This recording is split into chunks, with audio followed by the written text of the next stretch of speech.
Freddie, the Leafs won! They did! Matthews is better than Laine! This regular season game in October settles it. Kadri finally scored a goal. Oh, he deserved it. So you know what we gotta talk about? What's that? Zach Hyman's ice time. Are you serious? Hi! Victory puppy! Land the parade! I have no idea what I'm doing. God to the riches of the league! This team is ruining my life!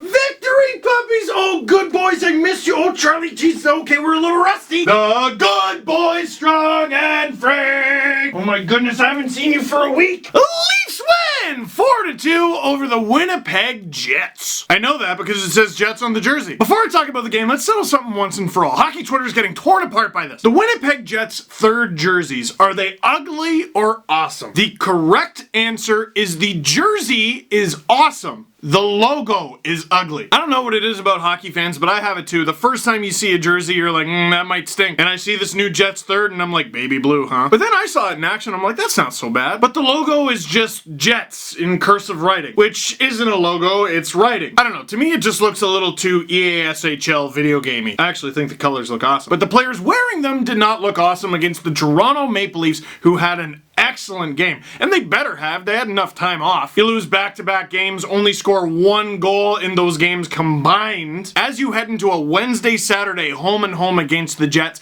both of those games, by the way, on national television in Canada, and the Wednesday game, national television in the States. And I tell you what, I don't care about the 6-1 start. You lose those two games, and then you lose to Winnipeg on a stage like that, you erase all the goodwill that you built up to start the season. Heck, you could lose both games to Winnipeg, still be 6-5, above 500, and people would think that the world was collapsing.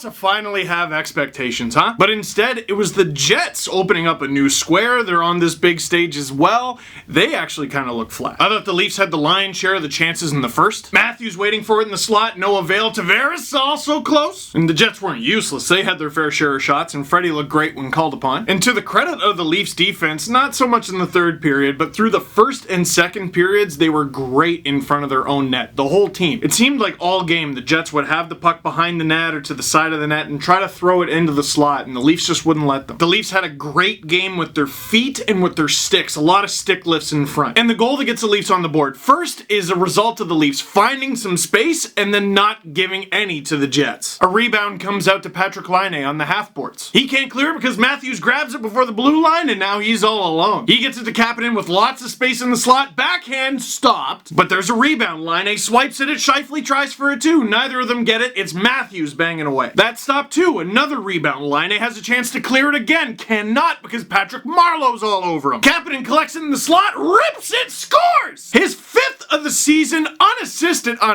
You're not even gonna give Patty one? Anyway, it's 1-0 Leafs. Now you notice I said Laine 3 times in there. That wasn't intentional to point out that he was bad. You know, often when the Leafs get scored on, I'm like, oh, this guy, but that doesn't mean they're bad. It doesn't really even mean it was their fault. This was a play where the Leafs simply out-hustled the Jets. Matthews showed great offensive zone defense? Is that what we're gonna call it? Patrick Marleau, who I defended him on the podcast, I don't care. I think he's having a great season, even if the numbers don't necessarily show it. And Cappy, nothing fancy, just grip it and rip it. Now, it's funny, like, Leaf fans, one thing we're not good at is just being happy, man. Oh, Kapanen's hot start continues. How are we gonna pay him? With money! It's the Leafs! But they have no cap space! Trade someone! Well, I don't know, what if we can't? What if it has to be him? Trade him! This isn't a problem! Alright, so next year it looks like the Leafs are gonna have cap troubles, right? And the Leafs aren't perfect. There's a couple contracts that are but for the most part, the impending cap crunch is because they have so many good players who deserve to be paid like good players. And Kapanen has emerged as one of those good players. Isn't that great? Were we all complaining, oh, maybe they didn't have to trade Kessel and they're retaining on him? And then Kapanen comes into his own and we're like, well, you know, he's a pretty solid bottom 6 player. Now he's on the top line with Matthews and he's killing it! My advice for you today, after just the 10th game in the season,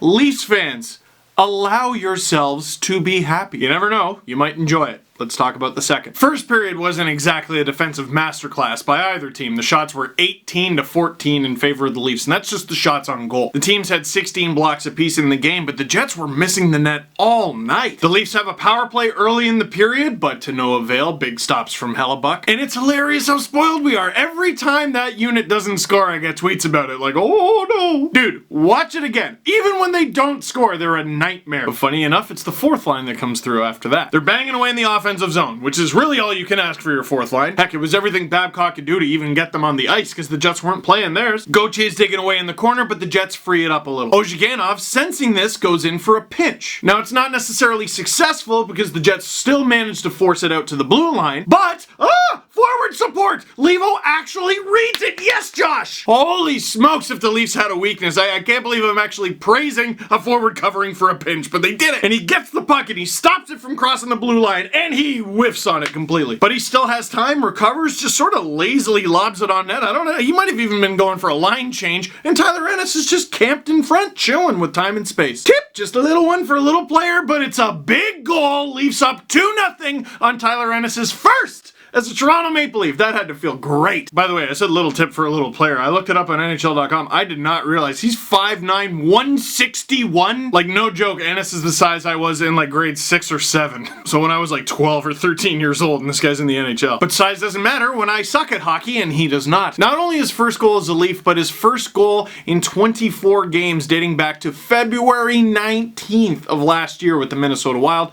against the New York Islanders. What a journey. The guy gets bought out, signs the league minimum with the Leafs early in free agency, like really early. Gets a chance just by a stroke of luck with William Nylander at playing on the top line with Matthews and Marleau in the preseason, and he looks great. Regular season starts, he looks less great. It's not long before he's demoted from the first line to the fourth to being a healthy scratch. Sometimes he plays, sometimes he does not. And he finally bangs one in. That had to feel amazing. And again, just doing the right things. First goal, taking away time and space, just being hard on the puck, working hard, you know. Second goal, we got the F3 covering for the defender there. What's that guy's name who's 32 again? Versteeg or whoever it was. He throws it on net, and there's Tyler Ennis just working there in the slot, and he's going to work. Hey, here's some more good work. Now, second half of the second, Nikita Zaitsev in his own end with the puck. He's having trouble finding time and space. Just tosses it right up the ice, has a nice little bounce to Connor Brown, but he doesn't have a whole lot of time either. He turns around, gives it to Nazem Kadri, who's streaking, and you know what? He's got a little bit of time and space, but he doesn't have any goals. Kadri fires the puck right from the faceoff dot, and I don't care if he has any goals or not. If you give him time and space, he's gonna score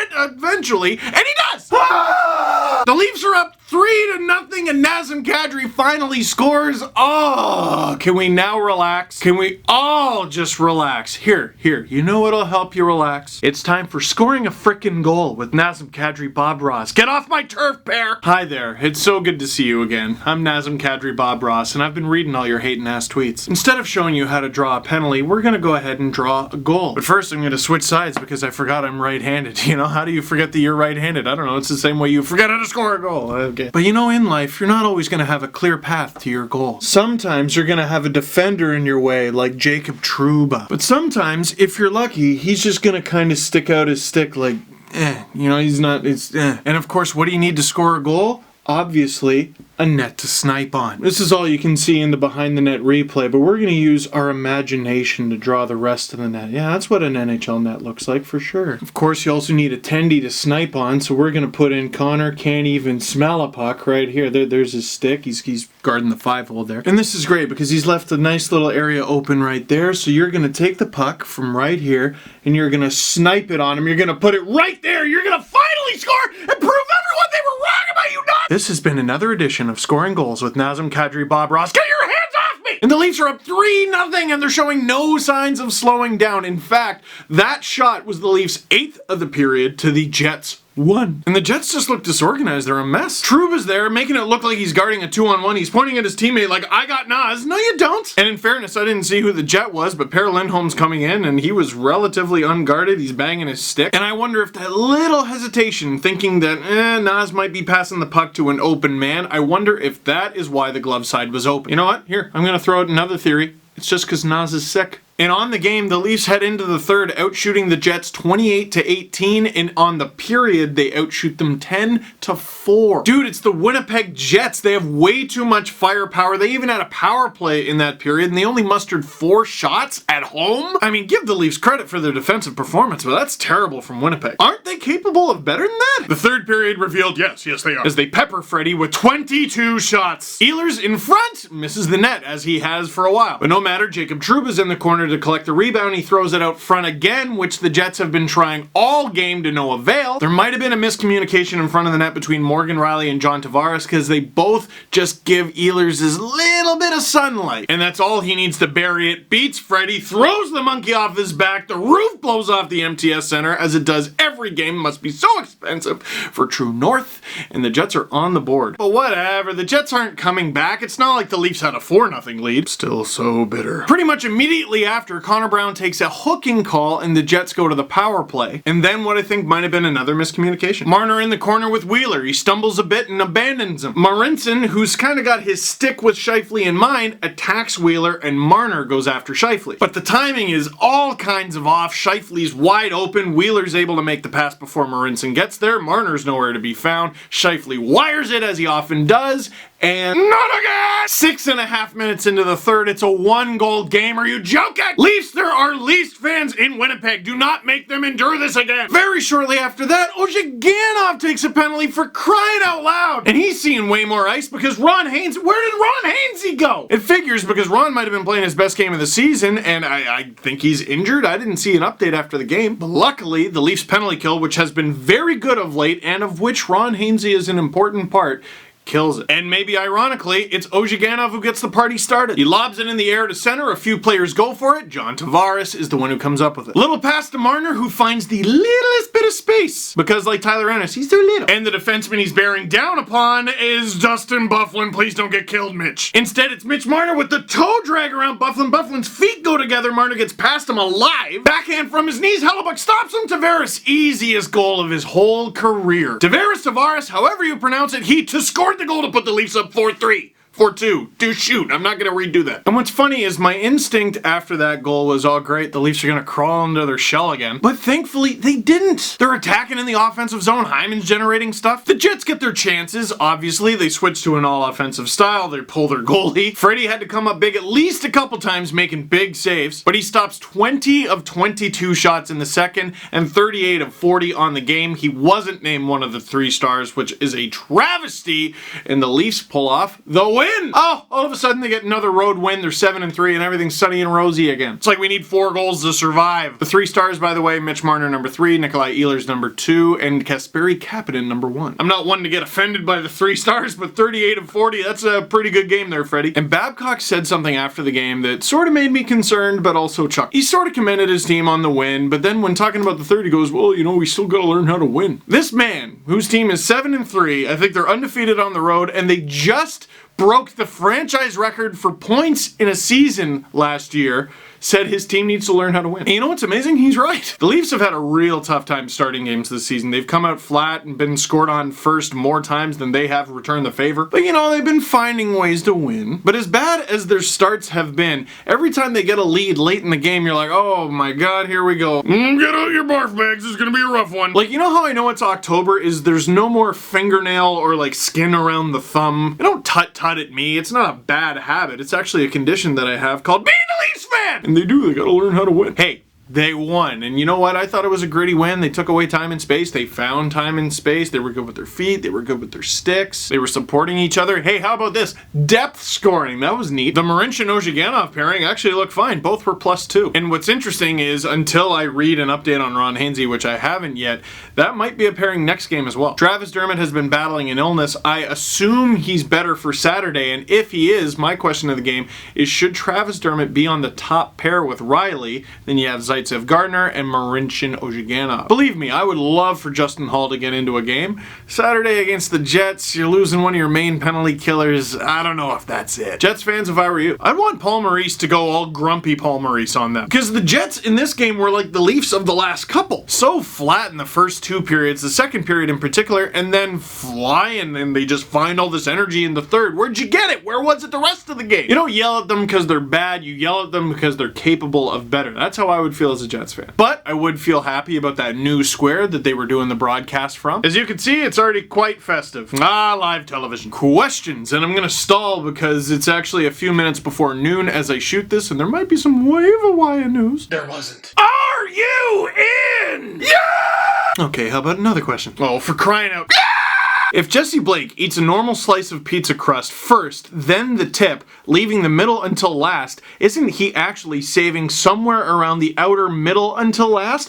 Because the tip of the pizza is the middle of the pie. I swear my podcast is a hockey podcast. Okay, here's my opinion. Jesse Blake is wrong about pizza because he applies his same logic of sandwiches to pizza. He eats both ends of the sandwich first because the middle part is the best and he saves the best for last. That's fine. Little weird, but kind of sound logic when you think of it. Yeah. The pizza, because you're slicing it, is different. If you want to enjoy it more and more each bite, you're probably going to eat the crust first and then have the tip because it's a smaller bite, and then the juice, the rest of it, the meat of it is in the middle. But pizza's different. You don't just eat the crust first like a lunatic. You save the crust for last because you got dipping sauce. Again, I am right in my analysis. When Nylander signs, where do you put him in the lineup? You know what? I've seen some good arguments to putting him on the third line with Nazem Kadri, and that would be unbelievable. Maybe make a line of Nylander, Kadri, Marleau, get them all going. But you know what? Why are we beating around the bush here? Maybe if we think he's going to be rusty for the first few games, you give him a few shifts on the fourth and the third line, and you just try him throughout the lineup, see what he does. Ideally, he makes his debut at home, and I'm putting my foot down. I think Nylander makes his season debut on Saturday against the Jets. I am serious! But after like 2 games, maybe 3 max, put Nylander with Matthews. That's where he plays. That's where he played as a rookie. That's where he played last year. That's where he's going to play. That's where he's going to play in the playoffs this year because they're going to make the playoffs, darn it. Put him with Matthews. I still love the idea of a line of Kadri with Janssen and Kapanen. And then your fourth line could be like Lindholm, who doesn't deserve a demotion at all, but he was signed to be the fourth line center, with like Levo and Brown. And then maybe Ennis rotates somewhere, but that's an interesting one too, because who do you put on waivers? You got to put someone. Levo's played every game so far, so I doubt it's going to be him. It's going to be one of Ennis or Goat. Now this is interesting, and I'm still waiting for it, so I'm delaying the end of this video, but both the Flyers and the Hurricanes have goalies coming back from injury, so they're both carrying 3 goalies. McElhinney's been fine for Carolina, and Pickard's been awful for the Flyers, but no one's really been good for them. One or both may end up on waivers. Or maybe Carolina puts Peter Mrazek on waivers because oofa! What do you think happens there? I think you still got to give Sparks his rightful shot as the backup. He was fine in the last game. The issue is the goaltending depth right now. The Marlies have Eamon McAdam, who was supposed to be their ECHL starter, and Jeff Glass, who's on an AHL contract. Other news, last night I was in Whitby watching the game on a little screen because the Marlies had a practice. They were practicing with the Whitby Wildcats. I was there to see the Whitby Novice AA team. It was a fun little event. There were a lot of people there. All of Whitby came out, and the Marlies were playing cool drills with the kids, and Shelton Keefe was there. Greg Schell was running some drills. It was a lot of fun. And the Whitby Wildcats wanted me to let you know that they are a perfect 11-0 to start the season. So that is it for this one. Thank you very much for watching. Click like if you like this video. Click subscribe! Thought I'd say it louder because maybe you'll actually do it. Tell all your friends, and tell them loudly too, that the Leafs play the Jets once again. Hockey Night in Canada, Saturday.